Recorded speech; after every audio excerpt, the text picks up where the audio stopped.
ప్రభు అయిన యేసుక్రీస్తు ఘనమైన పరిశుద్ధ నామంలో మీ అందరికీ శుభములు తెలియజేస్తున్నా. దేవుని మహాకృపను బట్టి ఈ సమయంలో దేవుని వాక్యాన్ని ధ్యానం చేసుకోవడానికి ప్రభు చూపిన కృపను బట్టి ప్రభుకి వందనాలు చెల్లిస్తూ ఉన్నాను.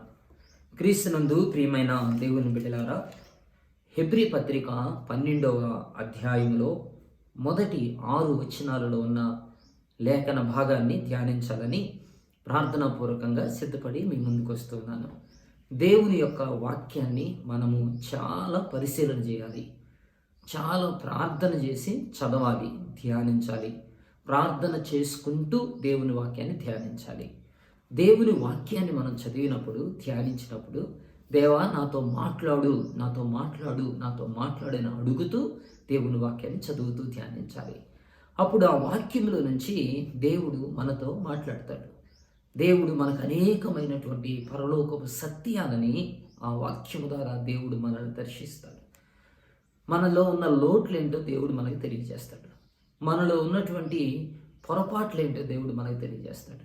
ఏ విషయాల్లో మనం జారిపోతున్నామో, తప్పిపోతున్నామో, పడిపోతున్నామో ఆయన మనకు తెలియజేస్తాడు. దేవుని ఉన్నతమైన ఆశీర్వాదాలు పొందుకోవటానికి ఎలాంటి యోగ్యమైన జీవితం మనకు కావాలో దేవుని వాక్యం మనతో మాట్లాడుతుంది. కాబట్టి దేవుని వాక్యాన్ని ఎప్పుడు కూడా ప్రార్థనాపూర్వకంగా పరిశీలించి చదవటము, ధ్యానించటం ద్వారా ఎన్నో ఆధ్యాత్మిక ఆశీర్వాదాలని, మేలుని మనము పొందుకోగలం. అలా కాకుండా ఏదో నేను క్రైస్తవుని కాబట్టి, క్రైస్తవురాలని కాబట్టి, లేదా నేను సేవకుని కాబట్టి, సేవకురాలని కాబట్టి బైబిల్ కూడా చదవాలి, చదవకపోతే మా పాస్టర్ గారు అడుగుతాడు, లేకపోతే తల్లిదండ్రులు అడుగుతారను, లేకపోతే బైబిల్ చదవలేదు కదా అనే ఆ ఫీలింగ్ నీలో కలిగి బాధపడటము, అందువల్ల చదవటం కాదు. నిజంగా దేవా నాతో మాట్లాడు, నీ వాక్యం ద్వారా ఈరోజు నేను దీవించబడాలి, నీ వాక్యం ద్వారా నేను హెచ్చరించబడాలి, నీ వాక్యం ద్వారా నేను సరిచేయబడాలి, నీవు నాకు అనుగ్రహించిన ఆశీర్వాదాలేంటో, కృపావరాలేంటో నీ వాక్యం ద్వారా వాటిని నేను పొందుకోండేటట్లుగా చేయి ప్రభు అని ప్రార్థన చేసుకుంటూ దేవుని వాక్యాన్ని చదివినప్పుడు ఖచ్చితంగా దేవుడు నిన్ను దర్శిస్తాడు. ఖచ్చితంగా దేవుడు నీతో మాట్లాడతాడు. ఆయన సేవకు నిన్ను పిలుస్తున్నాడు, లేదా రక్షణకి నిన్ను పిలుస్తున్నాడు, లేదా సంఘ నిర్మాణములకు నిన్ను పిలుస్తూ ఉన్నాడు, నశిస్తున్న ఆత్మల విషయంలో ఒక మిషనరీగా ఉండడానికి దేవుడు నేను పిలుస్తున్నాడు, లేదా ఆయన కొరకు ఒక సంస్థను, సంఘాన్ని స్థాపించడానికి దేవుడు పిలుస్తున్నాడు, ఆయన కొరకు ఒక బలమైన సాక్షిగా ఎలా ఉండాలని దేవుడు కోరుకుంటున్నాడో ఆ విషయాలను దేవుడు నీకు బయలుపరుస్తాడు. అలా కాకుండా మామూలుగా చదువుకుంటా పోతే నీకు ఆశీర్వాదాలు మాత్రమే కనబడతాయి, కానీ దేవుని హెచ్చరికలను నువ్వు చూడలేవు, నువ్వు గుర్తించలేవు.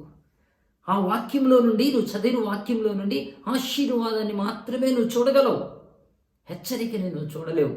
దేవుని హృదయ అంతరంగాల్లోనికి వెళ్ళి ఆయన నీ విషయము ఎలాంటి ఉద్దేశాన్ని కలిగి ఉన్నాడో, ఎలాంటి తలంపు కలిగి ఉన్నాడో దాన్ని నువ్వు చూడలేవు. ఎందుకో తెలుసా? ప్రార్థన లేకుండా, సిద్ధపాటు లేకుండా, వాక్యం మీద మనస్సు లేకుండా చదివితే దాన్ని నువ్వు అర్థం చేసుకోలేవు, గ్రహించలేవు కూడా. చాలామంది బైబిల్ చదువుతారు, కానీ ఏం చదివామంటే చెప్పలేరు. కొన్నిసార్లు వాళ్ళు చదివిన రెఫరెన్సే వాళ్ళకి గుర్తుండదు. పోనీ ఒక అధ్యాయం అంతా చదువుతారు, ఆ అధ్యాయంలో ఒక్క వచనాన్ని కూడా జ్ఞాపకం పెట్టుకోలేరు. కారణం ఏంటో తెలుసా? క్రైస్తవుణ్ణి ఉదయం బైబిల్ చదవాలి, రాత్రి బైబిల్ చదవాలి, అంతే.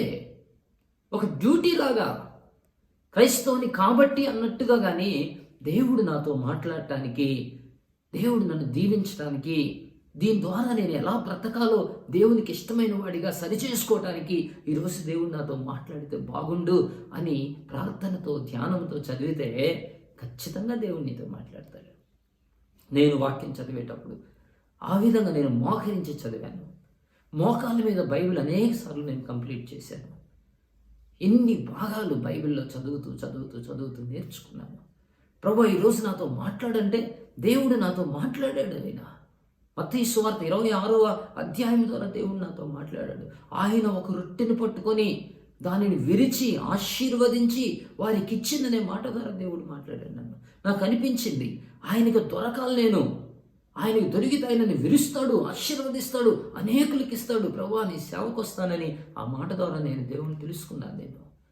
దేవుడు నాతో మాట్లాడాడు. యవనుడా, యవన కాలమున నీ ఇష్టం వచ్చినట్టు జీవించుకొని దేవునికి లెక్క అప్పగించాలా. నీ బాల్య దినములందే నీ సృష్టికర్తను స్మరణకు తెచ్చుకునే మాట ద్వారా దేవుడు నాతో మాట్లాడాడు. ప్రయాసపడి భారం వస్తున్న సమస్త జనుల నా యుద్ధకు రండి, నా కాడిమే మీద ఎత్తుకోండి అనే మాట ద్వారా దేవుడు నాతో మాట్లాడాడు. సమయములు పోనీక సద్వినియోగం చేసుకొనొచ్చు, అజ్ఞానుల వలె కాక జ్ఞానుల వలె నడుచుకోండి అనే మాట ద్వారా దేవుడు నాతో మాట్లాడాడు. ప్రార్థన చేసుకున్నాను, దేవుని దగ్గర నా పాపాలు ఒప్పుకున్నాను, సరి చేసుకున్నాను. నీ సేవకి నేను వస్తాను ప్రభా అన్నాను. దేవుడు నన్ను పిలుచుకున్నాడు, ఆయన సేవకు వాడుకుంటున్నాడు. కానీ ప్రతిరోజు కూడా దేవుడు నాతో మాట్లాడతాడు. ఒక వాక్యాన్ని చదివినప్పుడు ఆ వాక్యం ద్వారా దేవుడు నాకు ఏం నేర్పిస్తున్నాడు, ఈరోజు నేను ఏం సరి చేసుకోవాలా, ఏం నేర్చుకోవాలా, ప్రభా నీ చిత్తము నా జీవితంలో ఏమైందని ప్రతి క్షణం దేవుని అడుగుతూ వాక్యం చదువుతాను. అలాంటి అనుభవంలోనికి రావాలా? దేవునికి సమయం ఇవ్వాలి కదా. నువ్వు దేవుడు నీతో మాట్లాడాలంటే ఆయనకి సమయం ఇవ్వాలి కదా. హడావుడిగా చదువుకొని ఉద్యోగానికి వెళ్ళిపోవటం, బజార్కి వెళ్ళిపోవటం, కాలేజీకి వెళ్ళిపోవటం, స్కూల్కి వెళ్ళిపోవటం, హడావుడి. ప్రశాంతముగా దేవుని కొరకు ఒక సమయాన్ని కేటాయించు. ఒక సమయాన్ని కేటాయించి మోకాలు ఉంచగలిగితే మోకరించి ఆయన సన్నిధిలో తగ్గించుకొని హంబుల్గా ప్రార్థన చేస్తూ వాక్యం చదువు. దేవుడు ఖచ్చితంగా నీతో మాట్లాడతాడు. ఎన్నోసార్లు ఆయన నన్ను ఆదరించాడు, ధైర్యపరిచాడు, బలపరిచాడు, కృప చూపించాడు, నా కన్నీటిని తుడిచాడు. నా బాధల్లో, కష్టాల్లో, వేదనల్లో, భయంలో, ఆందోళనలో ఆయన ధైర్యపరిచి నేనున్నాను అని నన్ను ఎంతో ప్రోత్సహించాడు. దేవుని వాక్యాన్ని సమయం ఇచ్చి చదివి ఆయన పాదాల దగ్గర కూర్చున్నప్పుడు అలాంటి అనుభవంలోనికి రావాలని ప్రేమతో మీ అందరిని కోరుతూ ఉన్నాను. ప్రార్థన కూడా మనం ఏదో గబగబా ఏదో మంత్రాలు వర్ణించినట్టుగా, క్షమించండి, మంత్రాలు వర్ణించినట్టుగా వర్ణించుకొని వెళ్ళిపోవటం కాదండి. ప్రార్థనలో కూడా కనిపెట్టుకోవటం నేర్చుకోవాలి. మోకరించి దేవుని సన్నిధిలో మోకరించి ప్రార్థిస్తున్నప్పుడు ఈ పెదవులు కాదు మాట్లాడాల్సింది, లోపల ఉన్న ఆంతర్య పురుషుడు ఉన్నాడు, ఇన్నర్ మ్యాన్ అంటాడు, ఆయన మాట్లాడాలి. ప్రార్థనలో దేవునికి సమయం ఇస్తే ఆయన దర్శనాన్ని నువ్వు చూడగలవు, ఆయన ఉద్దేశం నువ్వు చూడగలవు, ఆయన చిత్తాన్ని నువ్వు చూడగలవు. ఏదో గబగబా నీ అవసరాలన్నీ దేవునికి చెప్పేసుకొని నీ దేవదూతలు కాపులా ఉంచి ప్రభు ఆమెనంటే ఎంత కుదురుతుంది? కనిపెట్టుకోవాలి కదా. 40వ కీర్తనలో దావీదు భక్తుడు అంటాడు, యెహోవా కొరకు నేను సహనముతో కనిపెట్టుకుంటుని, ఆయన నాకు చెవి యొగ్గి నా మొర ఆలకించెను. జిగటగల దొంగ ఊబిలో నుండి ఆయనను పైకి లేపెను, నాశనకరమైన గుంటలో నుండి ఆయనను లేపెను. నా పాదములు బండ మీద స్థిరపరచెను, నా నోట క్రొత్త కీర్తన ఉంచెను. ఎన్ని మంచి మాటలు! కనిపెట్టుకోవడం నేర్చుకోవాలి. ప్రార్థనలో వాక్యానికి సమయం ఇవ్వాలి, ప్రార్థనలో కనిపెట్టుకోవాలా. ప్రార్థన అంటే మనం మాట్లాడటం కాదు, లోపలున్న ఆంతర్య పురుషుడు మాట్లాడాలా. దైవ చిత్తానుసారమైన ప్రార్థన కావాలి మనకి, లోకానుసారమైన ప్రార్థనతో నింపబడటం కాదు. ప్రార్థనలో కనిపెట్టుకున్న అనుభవం నీ జీవితంలో ఉందా? కళ్ళు మూసుకొని మౌనంగా నాతో మాట్లాడు ప్రభువా అంటము ప్రార్థన. నీ చిత్తం తెలియచేయ ప్రభువా అంటాం ప్రార్థన. నీ ఉద్దేశాలను బయలుపరిచి ప్రభువా అని అడగటం ప్రార్థన. నేను ఏం చేయాలో నాకు చెప్పు ప్రభువా అని అడగటం ప్రార్థన. సమూయేలు అన్నాడు కదా, నీ దాసుడు ఆలకించుచున్నాడు, సెలవిమ్మో. That is the prayer. అది ప్రార్థన. నీ దాసుడు ఆలకించుచున్నాడు, సెలవివ్వు ప్రభువా. యేసయ్య ఒలీవల తోటలో ప్రార్థన చేశాడు కదా, అయినను నీ ఇష్టమే జరుగును గాక, అది నీ చిత్తం జరగాలి ప్రభు అంటాం ప్రార్థన. 143వ కీర్తనలో దావీదు భక్తుడు అంటాడు, సమభూమి గల ప్రదేశంలో నీ చిత్తములను నడిపించు ప్రభు అని అడగటం ప్రార్థన. దురాభిమాన పాపములు పడకుండా నీ సేవకుని ఆపు. యెహోవా నా ఆశ్రయదుర్గమా, నా విమోచకుడా, నా నోటి మాటలు, నా హృదయ ధ్యానము నీ దృష్టికి అంగీకారమవును గాక. అది ప్రార్థన. తప్పు పట్టట్లేదు మిమ్మల్ని, ప్రార్థనలో ఎదగాలని కోరుకుంటున్నాను. పౌలు భక్తుడు అంటాడు, యుక్తముగా ప్రార్థన చేయడం ఎలాగో మాకు తెలియదు అని అన్నాడు. కనిపెట్టుకోవాలి ప్రార్థనలో, వాక్యంకి సమయం ఇవ్వాలా. ఇప్పుడు దేవుడు మనతో మాట్లాడతాడు. హెబ్రీ పత్రిక 12వ అధ్యాయము నేను ధ్యానిస్తూ ఉన్నప్పుడు ఈ పత్రికలో 12వ అధ్యాయం ద్వారా దేవుడు నాతో మాట్లాడాడు. 12వ అధ్యాయం చదువుతూ ఉన్నాను చూడండి. ఇంత గొప్ప సాక్షి సమూహము మేఘము వలె మనలను ఆవరించి ఉన్నందున మనము కూడా ప్రతి భారమును సులువుగా చిక్కులు పెట్టు పాపమును విడిచిపెట్టి విశ్వాసమునకు కర్తయు దానిని కొనసాగించువాడైన యేసు వైపు చూచుచు మన ఎదుట ఉంచబడిన పందెములో ఓపికతో పరిగెత్తుదుము. ఆయన తన ఎదుట ఉంచబడినటువంటి అవమానం కొరకై ఉంచబడినటువంటి ఆనందము కొరకై అవమానమును నిర్లక్ష్య పెట్టి సిలువను సహించి దేవుని సింహాసనము యొక్క కుడిపార్శ్వమున ఆసీనుడై ఉన్నాడు. మీరు అలసట పడకయు మీ ప్రాణములు విసుకకయు ఉండినట్లు పాపాత్ములు తమకు వ్యతిరేకముగా చేసిన తిరస్కారం అంతయు ఓర్చుకొనిన ఆయనను తలుచుకోండి. మీరు పాపముతో పోరాడుటలో రక్తము కారునంతగా ఇంకా దానిని ఎదిరింపలేదు. మరియు నా కుమారుడా, ప్రభువు చేయు శిక్షను తృణీకరించకము. ఆయన నిన్ను గద్దించినప్పుడు విసుకకము.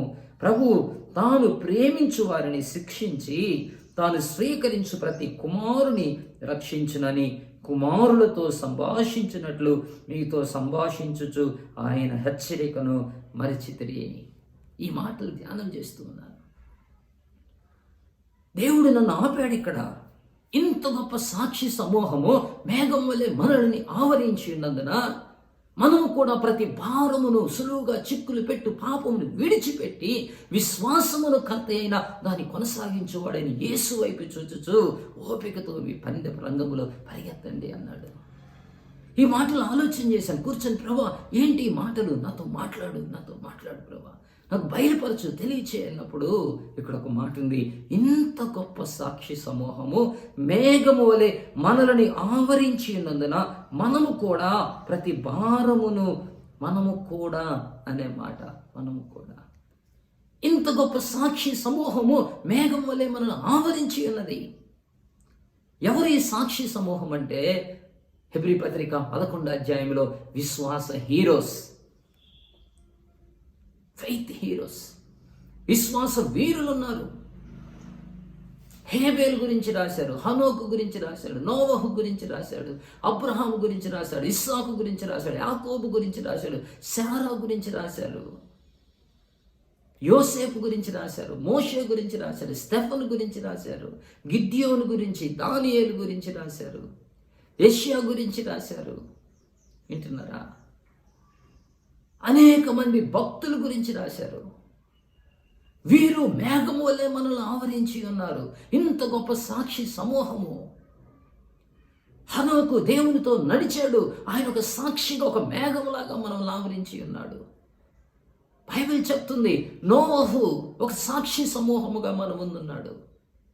హేబేలు ఒక సాక్షి సమూహంగా మన ముందున్నాడు.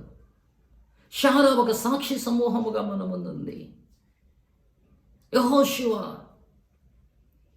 నా ప్రియమైన దేవుని బిడ్డలారా, ఇంత గొప్ప సాక్షి సమూహము మనల్ని మేఘం వలె ఆవరించి ఉంటే మనము కూడా ప్రతి భారమును సులువుగా చిక్కులు పెట్టు పాపమును విడిచిపెట్టి, అంటే ఈ భాగం ఏం తెలియజేస్తుందో తెలుసా? ఇంత గొప్ప సాక్షి సమూహము సులువుగా చిక్కులు పెట్టే పాపముని విడిచిపెట్టారు. పాపము జోలి వెళ్ళలేదు. మీరు కూడా వారిని చూచి పాపము జోలి వెళ్ళొద్దు, పాపమును విడిచిపెట్టండి, పాపము లేకుండా జయించండి, పాపముని జయించండి, పాపము లేకుండా జీవించండి అని జ్ఞాపకం చేస్తున్నారు. వింటున్నారా? నోవహు కాలంలో మనుషులందరూ చెడిపోయారు. దేవుడు చూసినప్పుడు ఒక్కడు కూడా మంచివాడు లేడు. వారి హృదయంలోని ఊహ ఎల్లప్పుడూ కేవలం చెడ్డదని యెహోవా చూచెను అని రాయబడింది. పెళ్ళిళ్ళు చేసుకోవటం, ఇల్లులు కట్టుకోవటం భయంకరమైనటువంటి పాపం. దేవుణ్ణి మరిచిపోయారు వారు. వారి హృదయంలోని ఊహంతా పాడైపోయింది. భయంకరమైన పాపముతో నిండిపోయిన దినాలలో నోవహు ఏ పాపము లేకుండా జీవించినాడు. హనోకు దినాల గురించి రాశాడు. హనోకు ఏ పాపము లేకుండా 300 ఏళ్ళు దేవునితో నడిచెను. ఆ తరువాత దేవుడు అతను కొనిపోయినని వాక్యం రాయబడింది. దేవునికి ఇష్టడుగా ఉన్నాడు. హేబేలు గురించి రాశాడు కదా, అతను అర్పించిన అర్పణ గురించి రాశారు. ఎంత శ్రేష్టమైన అర్పణ హేబేలు అర్పించినాడో. ఆ నీతిమంతుని రక్తము మొరపెట్టుకున్నది అని వాక్యంలో రాశాడు. పాపము చేయలేదు వారు. పాపమునికి వారి జీవితాలు అప్పగించుకోలేదు. మోషే గురించి రాశాడు. ఐగుప్తు ధనము కంటే క్రీస్తు ప్రజలతో శ్రమ అనుభవించడం మేలని యోచించి అల్పకాల పాప భాగమును వదిలేసి ఆయన పాలు తేనెలు ప్రవహించే దేశానికి వచ్చేసాడు. ఆయన పాపము చేయలేదు. నోహు ఎన్ని పరిస్థితులు వచ్చినా, యెహోషువ ఎన్ని పరిస్థితులు వచ్చినా పాపం చేయలేదు. దేవునికి వ్యతిరేకమైన ఒక్క మాట కూడా మాట్లాడలేదు. నెఫీలు ఆ దేశ కనాను ప్రజలు భయంకరమైనటువంటి వారైనా కూడా యెహోషువలు ఎలా మాట్లాడారంటే, దేవుడు మన పక్షాన ఉన్నాడని మాట్లాడారు. వారిని జయిస్తామని మాట్లాడారు. యెఫ్తా దేవుని కొరకు జీవించినాడు. చుట్టూ అల్లరి జనమున్నా కూడా పాపము చేయలేదు. గిద్యోను దేవుని కొరకు పరాక్రమ గల బలాఢ్యుడిగా జీవించినాడు. దానియేలు అపవిత్రమైన దాన్ని ముట్టకుండా జీవించినాడు. నా ప్రియమైనటువంటి వాళ్ళారా, ఇంత గొప్ప సాక్షి సమూహం మేఘం వల్ల ఆవరించి ఉంటే, వారి గురించి పాటలు పాడుకొని, వారి గురించి ప్రసంగాలు చేసుకొని, వారి గురించి సండే స్కూల్ కథలు చెప్పుకొని, వారి గురించి మేము కూడా అబ్రహాం పిల్లలమే అని అనుకుంటూ వెళ్ళిపోదామా? వారు ఏ విధంగా పాపం లేకుండా దేవుని కొరకు జీవించి వారి కాలాన్ని ముగించారో, వారి పరుగును తుదముట్టించారో, అలాంటి శ్రేష్టమైన భక్తి జీవితం జీవిద్దామా? ఆలోచన చేసుకో, తీర్మానం చేసుకో. పాపము లేకుండా బ్రతకాల. వారిలో ఏ దోషము కనబడలేదు, ఏ పాపము కనబడలేదు. పాపమును విడిచిపెట్టేశారు వారు. దేవుడు అందుకే ఈరోజు నీతో నాతో హెబ్రీ గ్రంథకర్త ద్వారా మాట్లాడుతున్నాడు. ఇంత గొప్ప సాక్షి సమూహము మేఘం వలె ఆవరించినందున ప్రతి భారమును సులువుగా చిక్కులు పెట్టి పాపము విడిచిపెట్టేశారు. నీలో ఏదైనా పాపం ఉంటే ఈరోజు విడిచిపెట్టు.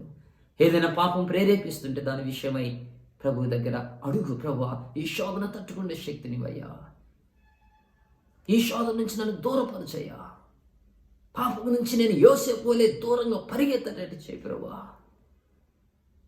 దేవుని కొరకు అది నేర్పిస్తుంది మనకి వాక్యము.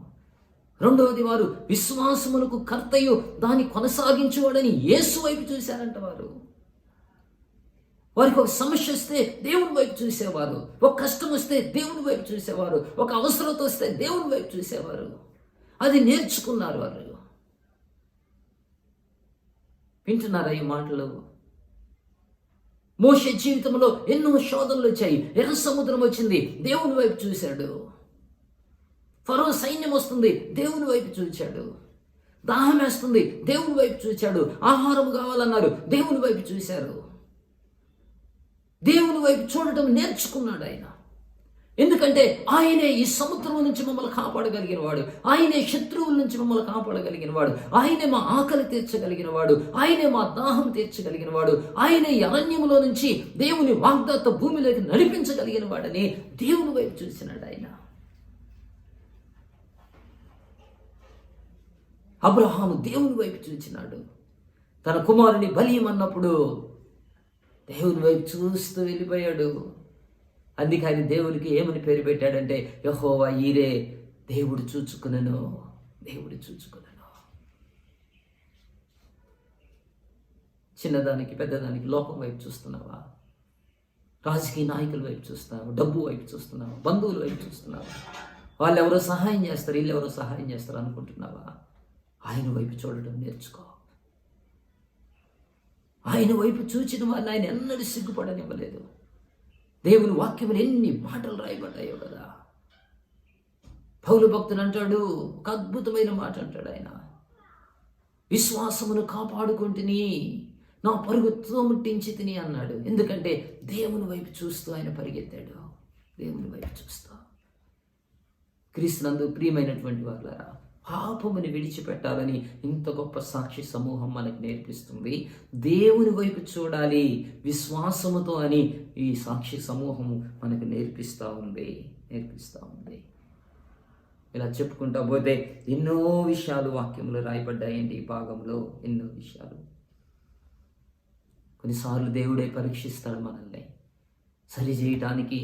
స్ట్రాంగ్ అవ్వాలని, నువ్వు సాక్షిగా ఉండాలని, దేవుని సువార్త నీలో సువాసన రావాలని, క్రీస్తు సువాసనగా నువ్వు ఉండాలని కొన్నిసార్లు కొన్ని శ్రమలు దేవుడే అనుమతిస్తాడు. ఆయన నిన్ను ప్రేమించి, అంతేగాని నిన్ను ద్వేషించాలని కాదు, నిన్ను కష్టపెట్టాలని కాదు, నిన్ను బాధ పెట్టాలని కాదు దేవుని ఉద్దేశం. ఆదికాండం 22వ అధ్యాయంలో అబ్రహాము ఇస్సాకుల సందర్భంలో రాయబడిన మాట ఏంటంటే, యెహోవా అతన్ని పరిశోధించను. దేవుడే పరిశోధించాడు. కాబట్టే అబ్రహాము విశ్వాసులకు తండ్రి అయిపోయాడు. ఆయన దేవుడు నిన్ను ఒక బలమైన సాక్షిగా ఈ లోకములో నిలబెట్టుకోవడానికి కొన్ని శోధనలు ప్రవేశింపజేస్తాడు. కొన్ని శోధనలు, వాటిని జయించాలి. వాటి కొరకు దేవుని మీద ఆధారపడాలి. తట్టుకునే శక్తి అని ప్రార్థన చేయాలా.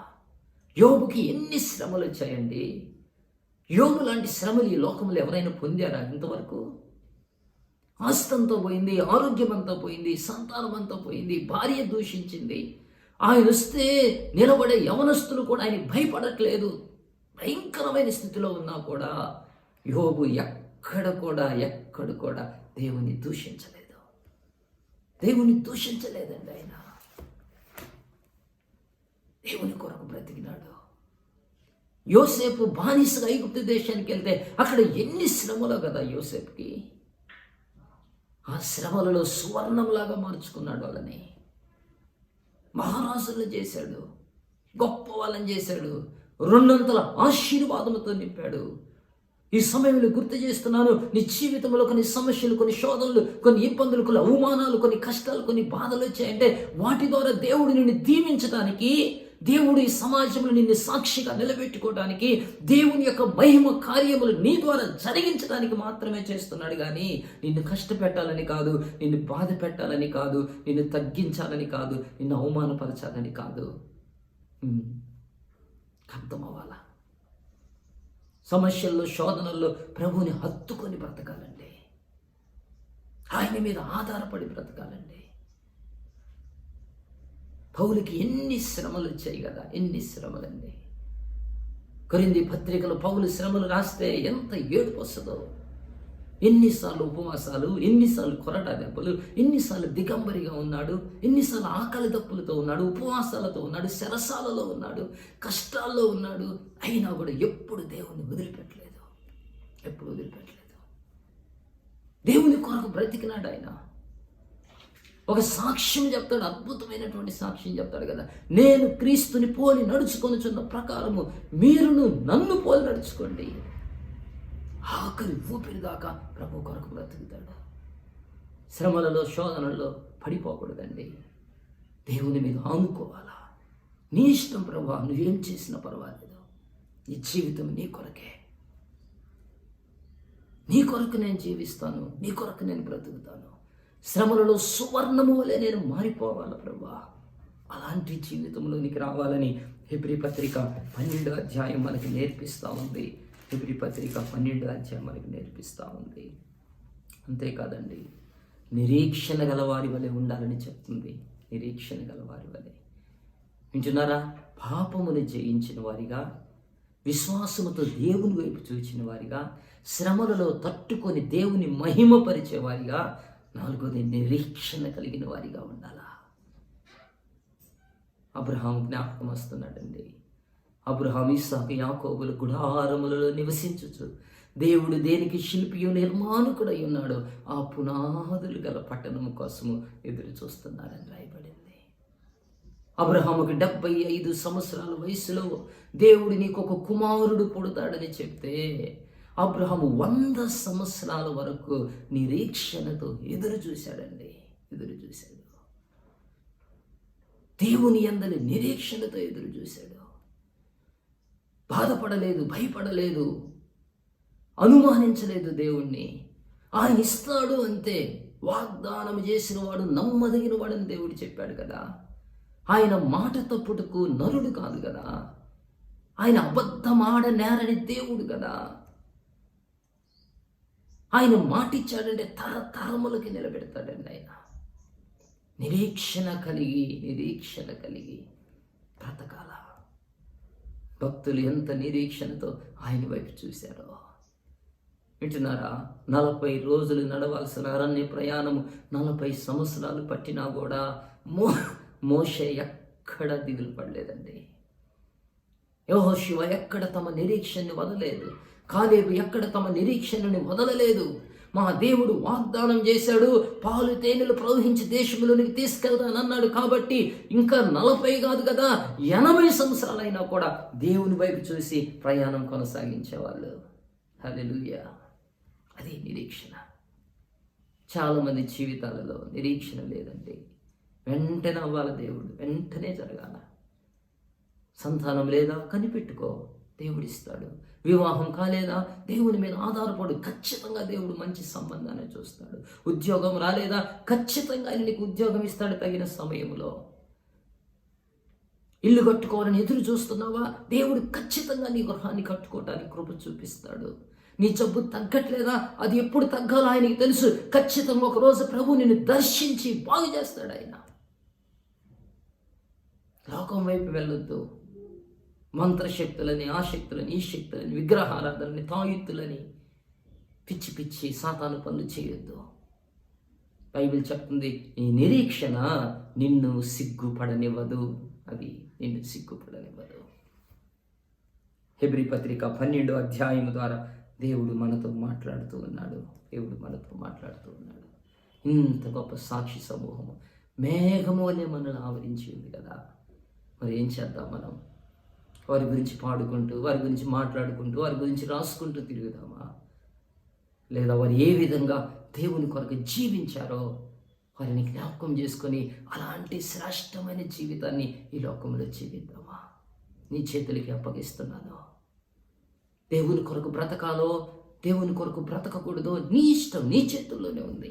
మారు మనసు పొందాలో పొందకూడదు నీ చేతుల్లో ఉంది. బాప్తీసం తీసుకోవాలో తీసుకోకూడదు నీ చేతుల్లో ఉంది. రక్షణ పొందాలో పొందకూడదు నీ చేతుల్లోనే ఉంది. దేవుని సన్నిధికి రావాలో రాకూడదు నీ చేతులతోనే ఉంది. దశంభాగం ఇవ్వాలో ఇవ్వకూడదు నీ చేతుల్లోనే ఉంది. కృతజ్ఞత అర్పణ చెల్లించాలో చెల్లించకూడదు నీ చేతుల్లోనే ఉంది. ఆయన నీకు అప్పగించేశాడు. నీ ఇష్టం. బలవంతం చేసే దేవుడు కాదు ఆయన. దేవుడు మన స్వాతంత్రాన్ని గౌరవిస్తాడు ఆయన. ఒకసారి ఇద్దరు మనవాళ్ళు వాళ్ళ తాతయ్య దగ్గరికి వెళ్ళారంట. తాతయ్యని ఎలాగైనా కూడా ఫూల్ చేయాలి. తాతయ్య ఎప్పుడు నీతి మాటలు చెప్తా ఉంటాడు. ఏందిరా మనకు విసుగు పడుతుంది, తాతయ్యని ఒకసారి మనం ఫూల్ చేద్దాము, ఎగతాళి చేద్దామని ఇద్దరు మనవాళ్ళు మాట్లాడుకొని, వింటున్నారా, తాతయ్య దగ్గరికి వెళ్ళారంట. వెళ్ళేటప్పుడు వాళ్ళు ఏం చేశారంటే వారి చేతుల్లో సీతాకోక చిలుకను పట్టుకొని వెళ్ళారంట, బటర్ఫ్లైని. ఆ సీతాకోక చిలుకని చేతుల్లో పట్టుకొని వెళ్ళారు. వెళ్ళినప్పుడు వాళ్ళిద్దరు మాట్లాడుకున్నారంట. ఏమనంటే, తాతయ్యని మనం అడుగుదాము, తాతయ్య మా చేతిలో సీతాకోక చిలుక ఉంది, ఇది చచ్చిపోయిందా బ్రతికిందని అడుగుదాం. తాతయ్య కానీ చచ్చిపోయింది అంటే ఇలా వదిలేసి, ఇది బ్రతికింది నీకేం తెలీదు అని అందాం. తాతయ్య కానీ బ్రతికింది అంటే ఇలా నొక్కి చంపేసి, ఇది చచ్చిపోయింది నీకేం తెలియదు అని తాతయ్యని ఫూల్ చేద్దాం అనుకున్నారు వాళ్ళిద్దరు. సీతాకోక చిలుకను పట్టుకొని ఇద్దరు తాతయ్య దగ్గరికి వెళ్ళారు. వెళ్ళి అంటున్నారంట, తాతయ్య ఏంటైనా ఏంటంటే, తాతయ్య మా చేతిలో సీతాకోక చిలుక ఉంది, ఇది చచ్చిపోయిందా బ్రతికిందా నువ్వు చెప్పాలి అని అడిగారంట. తాతయ్య ఒక్క నిమిషం ఆలోచించి మన వాళ్ళిద్దరిని దగ్గరికి తీసుకొని వాళ్ళ తల మీద చేతితో నెమురుతూ ముద్దు పెట్టుకొని వాళ్ళిద్దరిని ఇలా కౌగులించుకొని అన్నాడన్నో, నాయనలారా నేను ఒక మాట చెప్పమంటారా? చెప్పు తాతయ్య. ఆయన అన్నాడన్నో, నాయన ఆ సీతాకోక చిలుక చావు బ్రతుకులు మీ చేతుల్లోనే ఉన్నాయిరా అన్నాడంట. అదెట్లా అటు కాదు, చచ్చిందో బతికిందో చెప్పాలా, మా చేతుల్లో అది కాదంటున్నారంట. తాతయ్య అన్నాడన్నో, లేదు నాయన మీ చేతుల్లో ఉంది. ఎలా తాతయ్య, మా చేతుల్లో ఎలా ఉంటుంది? అప్పుడు తాతయ్య అన్నాడన్నో వాళ్ళతోటి, నాయన నేను బ్రతికింది అంటే మీరు నొక్కి చంపేస్తారు, నేను చచ్చిపోయింది అంటే మీరు వదిలేస్తారు, దాని చావు బ్రతుకులు మీ చేతుల్లోనే ఉన్నాయన్నాడంట. ఈ సమయంలో జ్ఞాపకం చేస్తున్నాను, నా వాక్యం ఏంటన్నా నా ప్రియమైన దేవుని బిడ్డలారా, పాపం లేకుండా బ్రతకాలో, పరిశుద్ధులుగా బ్రతకాలో నీ చేతుల్లోనే ఉంది. దేవుని వైపు చూసి విశ్వాసములో ఉండాలో అవిశ్వాసములో ఉండాలో నీ చేతుల్లోనే ఉంది. నిరీక్షణతో ఉండాలో నిరీక్షణ లేని వారుగా ఉండాలో నీ చేతుల్లోనే ఉంది. శ్రమలలో తట్టుకొని దేవుని మీద ఆధారపడాలో లేకపోతే దేవుని దూషించి వెళ్ళిపోవాలో అది కూడా నీ చేతుల్లోనే ఉంది. నువ్వు రక్షణ పొందాలో పొందకూడదు నీ తీర్మానమే. బాప్తీసం తీసుకోవాలో తీసుకోకూడదు నీ తీర్మానమే. దశమ భాగాలు ఇవ్వాలో ఇవ్వకూడదు నీ తీర్మానమే. దేవుని సన్నిధికి వెళ్ళాలో వెళ్ళకూడదు నీ తీర్మానమే. నువ్వు ఏది నిర్ణయించుకుంటావో నీ చేతుల్లోనే ఉంది. ప్రభు ఆయన చేతులు చాపి నిన్ను పిలుస్తున్నాడు ఈరోజు. ఆయన చేతుల్లోకి వస్తావా? అవును ప్రభు, ఇంత గొప్ప సాక్షి సమూహము మేఘం వలె ఆవరించింది. వారు పాపముని విడిచిపెట్టేశారు, విశ్వాసంతో నీ వైపు చూశారు, శోధనలు తట్టుకొని నీ మీద ఆధారపడి జయించారు, నిరీక్షణతో బ్రతికారు. ఈరోజు మేము కూడా అలాంటి జీవితాన్ని జీవించాలనుకుంటున్నాం ప్రభా. ఇదిగో మా జీవితాన్ని మీ చేతులకి ఇస్తున్నాం. అబ్రహామును ఆశీర్వదించిన దేవుడు, మోషేను ఆశీర్వదించిన దేవుడు, యెహోషువను ఆశీర్వదించిన దేవుడు, యోసేపును ఆశీర్వదించిన దేవుడు, దానియేలును ఆశీర్వదించిన దేవుడు, గిద్యోనును ఆశీర్వదించిన దేవుడు, షారాను ఆశీర్వదించిన దేవుడు. వింటున్నావా? ఈరోజు నిన్ను కూడా ఆశీర్వదించడానికి సిద్ధంగా ఉన్నాడు. ప్రభు కోసం బ్రతుకుదామా? చిన్న ప్రార్థన చేసుకుందాం. ప్రేమ కలిగిన మా తండ్రి, దయగలిగిన ప్రభువా, ఈ సమయంలో నీ వాక్యం ద్వారా మాతో మాట్లాడినందుకు వందనాలు చెల్లిస్తున్నాం ప్రభువా. ఇంత గొప్ప సాక్షి సమూహము మేఘమూలే మమ్మల్ని ఆవరించి ఉంది ప్రభువా. అయినా కూడా ఇంకా పాపములని బ్రతుకుతున్నాం, నీకు దూరంగా బ్రతుకుతున్నాం. క్షమించండి తండ్రి. భక్తుల గురించి మాట్లాడుకోవటం, ప్రసంగించుకోవడం, పాటలు పాడుకోవడం, చర్చించుకోవడం, రాయటం, చదవటం మాత్రమే కాదు ప్రభా, వారి జీవించిన లాంటి శ్రేష్టమైన జీవితాన్ని మేము కూడా ఈ లోకంలో జీవించడానికి, నీ సాక్షిగా నిలబడటానికి సహాయం చేయండి. ఎంతమంది తీర్మానం చేసుకున్నారో వారందరినీ ఆశీర్వదించండి ప్రభా. మా జీవితాలు మా చేతుల్లోనే ఉన్నాయి తండ్రి. తీర్మానం చేసుకొని నీ బిడ్డలుగా బ్రతుకుతూ నీ చేతులకు అప్పగించుకోవడానికి సహాయం చేయమని యేసు నామములో వేడుకొని ప్రార్థన చేస్తున్నాం తండ్రి. ఆమేన్. ఆమేన్. తండ్రి, కుమారుడు, పరిశుద్ధాత్మ త్రియేక దేవుని దీవెన సహాయం వాక్యమునకు లోబడి దేవుని చేతుల్లోనికి రావాలని తీర్మానించుకున్న వారందరికీ ప్రభు రాకడ వరకు సదాకాలం తోడై నడిపించునుగాక. ఆమేన్. గాడ్ బ్లెస్ చేయండి. దేవుడు మీ అందరిని దీవించునుగాక. రెవరెండ్ గూడూరి రవికుమార్ అని యూట్యూబ్ ఛానల్ ఉంది. సబ్స్క్రైబ్ చేయండి, లైక్ చేయండి, కామెంట్ పెట్టండి, ఇతరులకు పరిచయం చేయండి. మా సంఘము ఒంగోలు కర్నూలు రోడ్ బైపాస్ సర్కిల్లో గుంటూరు వెళ్ళే సర్వీస్ రోడ్లో 28వ పిల్లర్కి ఆపోజిట్లో ఉంటుంది. Martin memorial Baptist church. Every Sunday evening 6 to 7:30 service జరుగుతుంది. అవకాశం ఉన్నవారు, అందుబాటులో ఉన్నవారు ఆరాధనకు రావాలని ప్రేమతో మీ అందరినీ ఆహ్వానిస్తూ ఉన్నాం. God bless you. దేవుడు దీవించండి.